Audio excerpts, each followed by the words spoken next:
venir apporter la tristesse. Un événement venir apporter la tristesse. La Bible déclare que la fête qui était en train de bien se dérouler, le vin a manqué.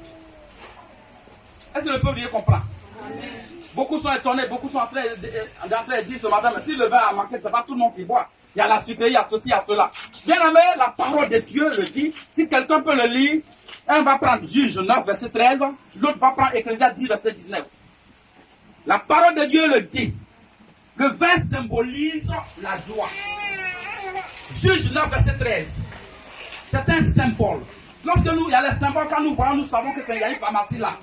Il y a les symboles, quand nous voyons, nous savons que là, c'est la justice. Il y a les symboles, lorsque nous voyons, nous savons que là, c'est une église. Mais en Israël, le livre de Juges 9, verset 13, que ce soit Dieu ou l'homme, le vin est symbolisé, le vin symbolise la joie. Le vin apporte la joie. Alléluia. Alors, lorsque nous voulons rentrer dans le contexte de ce message, le manque de vin, on peut appeler ça le manque de la joie. Alléluia. Jésus-Christ arrive à une fête. Au moment tout en train de bien se dérouler, nous constatons que le vin a manqué.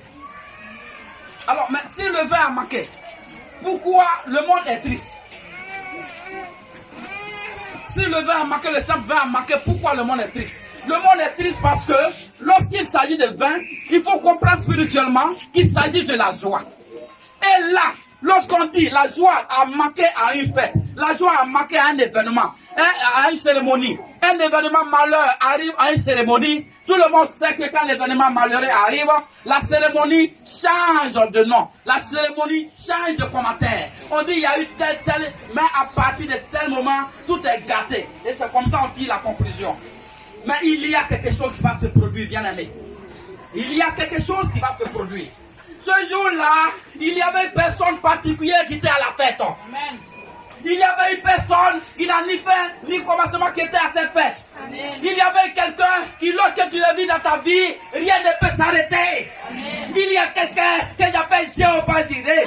Il y avait quelqu'un que j'appelle, oh, le salut de mon âme. Amen. Il y a quelqu'un que j'appelle le Messie. Il y a quelqu'un que j'appelle la solution. Ce jour-là, la Bible déclare, bien aimé, que Jésus-Christ était présent. Au moment où les gens sont en train de pleurer, après se taper la poitrine, quelque chose va se produire.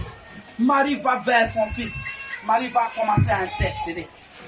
Marie va commencer à intercéder. Mais retenez bien, bien aimé, que notre Dieu, l'Esprit de Dieu, utilise toujours des situations historiques pour étendre la pensée de Dieu. Est-ce que le peuple de Dieu comprend ça? Ce n'est pas la fête qui est importante. Ce n'est pas le fait que le vin finit qui est importante. Mais la situation que l'Éternel a utilisée pour mettre en évidence la gloire de Dieu, c'est ça qui est important. Amen. Bien aimé, dans ta vie, tu trouves des choses souvent, disons, comment on appelle ça, bizarres. Il y a des situations, quand ça arrive dans ta vie, tu te dis, mais tiens, mais je n'arrive pas à comprendre comment telle chose peut se produire. Pendant que j'accepte Dieu, pendant que je décide que Dieu soit mon partage, Jésus-Christ soit toujours mon sauveur et qu'il soit toujours mon sauveur, qu'il soit toujours, oh mon rédempteur, Jésus-Christ soit toujours ma solution. Mais laisse-moi te dire, bien-aimé, lorsque Israël est quitté en Égypte, Dieu a décidé de prendre Israël pour les sauver. Cela n'a pas manqué à Israël la soif. Alléluia. Ce n'est pas parce qu'Israël a quitté Égypte, ils s'en vont à Canaan, qu'ils sont toujours dans l'abondance. Il y a le Canaan que tu vas traverser. Il y a aussi le manque d'eau qui va venir.